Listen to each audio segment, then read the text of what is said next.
Welcome to Blog and Mablog from DougWills.com. This audio is brought to you by Canon Press. Brand new in the Canon app is C.R. Wiley's The Household and the War for the Cosmos seminar series, where you can sit with Chris as he unpacks his book, The Household and the War for the Cosmos, in more and more depth. Don't miss that today on the Canon app. Download and subscribe from your app store of choice.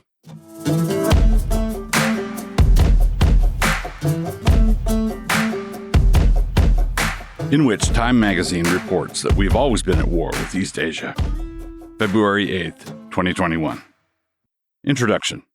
Time magazine has published a remarkable piece, one which might leave more than a few sensible observers gobsmacked.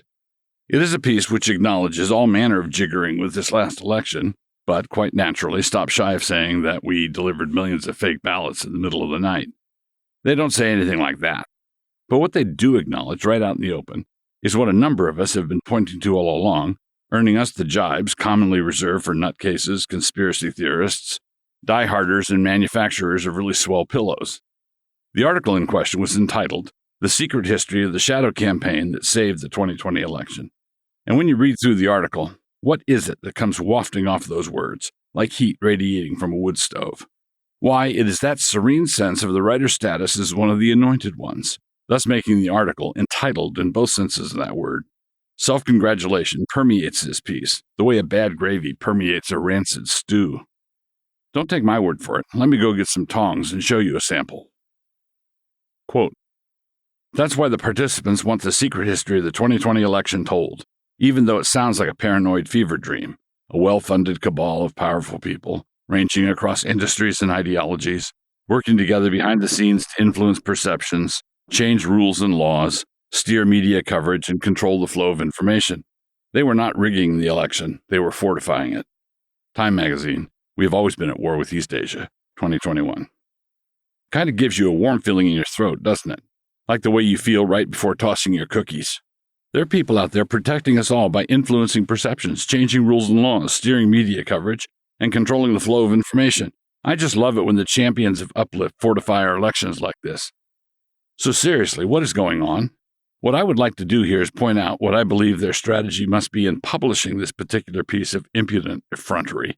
I don't believe that this is carelessness or thoughtless boasting. This article is actually the next piece in the broader strategy that is actually being described in the article. The article acknowledges that there was a widespread plan to oust Trump, and this article is plainly and clearly part of that plan. What do I mean? What happened in this last election was widespread enough, flagrant enough, and obvious enough that it cannot really be kept out of the hands of competent historians. At some point in the foreseeable future, a definitive and honest account really will be written, and this article is designed to have a proper and approved narrative lined up beforehand. We have always acknowledged, and quite openly, that we did thus and such. Jeffrey T. Morehouse's book is yesterday's newspaper. Yawn. Quote, "The past was alterable. The past never had been altered. Oceania was at war with Eastasia. Oceania had always been at war with Eastasia." George Orwell, 1984. Let's talk some specifics, shall we? Cowed by a summer of violence. The article takes the standard progressive line that the protest at the Capitol was an unprecedented insurrection of anti-democratic fervor and was an existential threat to our customs and way of life, which the clamjamfrey that invaded the Capitol in fact was. But the article also takes this last summer of violence across many American cities right in stride. When a progressive mob burns things down, it is because, quote, their voices were not being heard. When alt-righters do anything comparable, they are the scum off the top of a right-wing sewage lagoon. In the meantime, civilized people, like those of us here at Mablog, believe that everything that is objectionable is actually objectionable. A radical concept, I know. Get a load of these comments from the article. Quote, "Inspired by the summer's massive, sometimes destructive racial justice protests, in which the forces of labor came together with the forces of capital to keep the peace and oppose Trump's assault on democracy." Time magazine, Fahrenheit 451, 2021. Inspired by, eh? Our mercantile class was inspired by the sight of all those businesses burning down? The merchants of the Chamber of Commerce, men who have the kind of backbone found in a baker's dozen of chocolate eclairs, a whole box of them, looked at what was going to happen to their businesses if Trump won, and they caved. Quote, The summer's racial justice protests had sent a signal to business owners, too, the potential for economy-disrupting civil disorder. Time Magazine, Catch 22, 2021. What do we mean by sent a signal? That's a nice little business district you have there. Be a shame if anything happened to it. Does Time Magazine think we have never been to the movies? If the left does it, it is economy-disrupting people power. Quote, the summer uprising had shown that people power could have a massive impact. Activists began preparing to reprise the demonstrations if Trump tried to steal the election. Time Magazine, Peter Pan, 2021. Destroying multiple small businesses that had nothing whatever to do with whatever it was that cop did is people power. Invading the Capitol is not people power, you moron. How many times do we have to explain this? Does anybody seriously think that those bad actors who were poised to riot if Trump, quote-unquote, stole the election would have all stayed peacefully at home if he actually won it fair and square? Welcome to the big city, Skippy. Quote, the racial justice uprising sparked by George Floyd's killing in May was not primarily a political movement. The organizers who helped lead it wanted to harness its momentum for the election without allowing it to be co-opted by politicians. Time Magazine, Brave New World, 2021. They wanted to harness the momentum of billions of dollars worth of property destruction, albeit sometimes destructive, while at the same time abominating the mostly peaceful invasion of the Capitol. The mobbing of the Capitol was mostly peaceful, wasn't it? Sure, it was sometimes destructive, but one must learn to take a few roughs with the smooth. Quote, there was a conspiracy unfolding behind the scenes, one that both curtailed the protests and coordinated the resistance from CEOs. Both surprises were the result of an informal alliance between left-wing activists and business titans. Time Magazine, The Wizard of Oz, 2021. But remember, these curtailed protests were all waiting in the wings. What are you people complaining about? They didn't actually shoot the gun. Sure, it was loaded, cocked, and pressed against the temple of the Chamber of Commerce. But if the Chamber of Commerce doesn't like direct democracy, what can you do? The article referred to them as business titans, neglecting to say that they were business titans on their knees, saying, please, mister, I've got a wife and kids. So then there was all the massive censorship. Big tech were already being obnoxious, but then the busy pants activists got onto their case and urged them to see that their patriotic duty was to become even more obnoxious than that. One lady, quote, piloted a nameless secret project which she has never before publicly discussed that tracked disinformation online and tried to figure out how to combat it. Time Magazine, Animal Farm, 2021. Ah yes, that old enemy, disinformation. How are we supposed to build our utopian paradise when miscreants are running around dissing the information? You see, the progressives discovered that engaging with toxic content only made it worse. When you engage with those toxicity mongers, you discover that some of them know how to debate, and then it turns out that they might even have a point. And when the general populace discovers that they might have a reasonable point, what will the harvest be? The fault lies in that pesky word, disinformation. It is a word that encompasses many errors indeed. On the one end might be a set of viral video clips encouraging concerned parents to have their toddlers take a teaspoon of laundry bleach every night to combat rickets. And on the other end, we have the far more serious disinformation being promulgated by the heirs of Bastia, which is the unsourced claim that you can't spend what you don't have.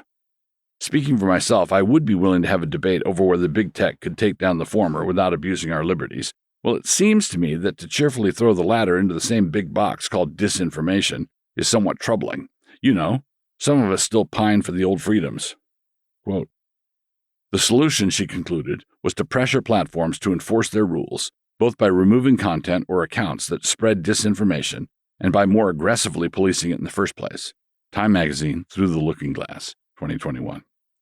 These activists were all about, quote, more rigorous rules and enforcement, and so the result was that big tech, quote, were tagging things and taking them down.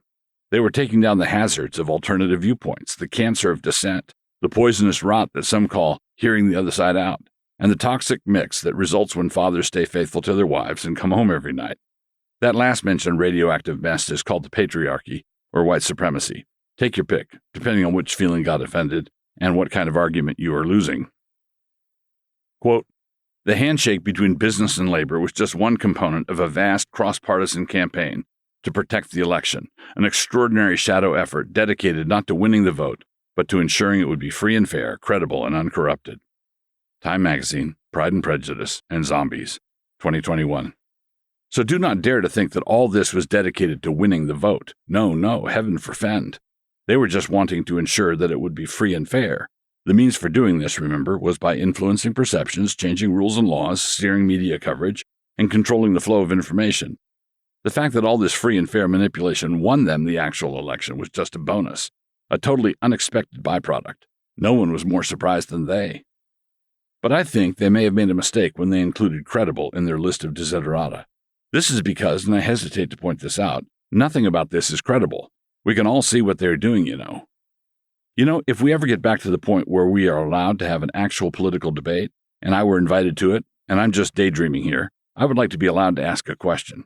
That question would be something like, by what standard do you distinguish political disagreements that must be censored and political disagreements that need not be? Last-minute rule changes. The article wants to, quote, celebrate the democratic process that resulted in Trump's ouster. They wanted to do this because in their calculus, the more ballots you have mounted up, the more democracy must have happened. They don't really care where those ballots came from, so long as they are here now, and as long as they voted for the candidate who was, quote-unquote, for democracy, properly defined, by the authorities who were properly vetted. Quote, in the end, nearly half the electorate cast ballots by mail in 2020, practically a revolution in how people vote. About a quarter voted early in person. Only a quarter of voters cast their ballots the traditional way, in person, on Election Day. Time Magazine, Jabberwocky, 2021. So we were heading into the most hotly contested election in living memory, and so they decided that this was the moment that we should introduce a massive shift in how people vote. New systems, new procedures, new rules. What could go wrong?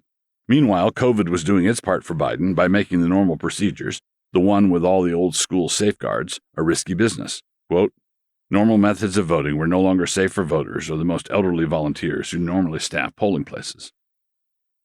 Quote, their work touched every aspect of the election. They got states to change voting systems and laws and helped secure hundreds of millions in public and private funding. They fended off voter suppression lawsuits, recruited armies of poll workers, and got millions of people to vote by mail for the first time. They successfully pressured social media companies to take a harder line against disinformation and use data-driven strategies to fight viral smears. Time Magazine, The Hunger Games, 2021. Keep in mind, of course, that in their book, voter ID laws are the same thing as voter suppression. So fighting off voter suppression lawsuits is actually their name for their efforts to make it easier to cheat at a voting station. Think about it for a minute. They are against voter ID because it makes it harder for them to get power, and they are for national ID and vaccination cards and all such because it makes it easier to wield power. We should keep looking until we find the common thread here. And even though they got millions of people to vote by mail for the first time, they helpfully explained that, quote, mail-in votes aren't susceptible to fraud. Well, that's a relief. But if they wanted us to feel genuinely reassured, they should have said that mail-in votes weren't susceptible to fraud in the least. Everybody knows that cheating is not possible in hastily assembled long-distance voting systems. Conclusion. Quote, it is the story of an unprecedented, creative, and determined campaign whose success also reveals how close the nation came to disaster. Every attempt to interfere with the proper outcome of the election was defeated, says Ian Basin, co-founder of Protect Democracy, a nonpartisan rule of law advocacy group. But it's massively important for the country to understand that it didn't happen accidentally. The system didn't work magically. Democracy is not self-executing. Time Magazine, The Protocols of the Elders of Zion, 2021. I want you to savor those words, interfere with the proper outcome of the election. The proper outcome was so important, and it didn't happen automatically or accidentally. Elections don't rig themselves, people. This whole thing is the electoral equivalent of that general in Vietnam who famously said that they had to destroy the village in order to save it. The same kind of mentality is in evidence here. So let me come back and quote the first thing I quoted from the article, only this time I will alter just a handful of words. It is not dishonest for me to alter words from their article in this way, because I'm only doing it because a water main broke. Quote, that's why the participants want the secret history of the 2020 election hidden, because it sounds like a paranoid fever dream, a well-funded cabal of powerful people ranging across industries and ideologies, working together behind the scenes to influence perceptions, change rules and laws, steer media coverage, and control the flow of information. They were not saving the election, they were rigging it. Time Magazine, Reforming Marriage, 2021, and edits are mine. I changed none of the premises, but I have altered the conclusion in order to bring it into line with those actual premises. I do this because in ordinary math, it is not the case that influenced perceptions plus changed rules and laws plus steered media coverage plus controlled information flow equals free and fair elections. Yay, we've been saved from ourselves. Not only did these people rig the election, they are even now arranging the ongoing information flow in such a way as to make it obvious that we should be giving them all medals for saving us all from ourselves. It is also apparent to me that a whole bunch of them really believe this farrago of nonsense, this gallimaufry of pure thoughts. They actually believe that they were saving democracy by ensuring, quote-unquote, the right outcomes. But mark it and mark it well. If someone actually believes that their changing, steering, controlling, and influence of all the things is how you save democracy, do you think they might be capable of opening their mouth a little bit wider and swallowing outright voter fraud as a means of saving democracy also? Why, yes. Yes, I do.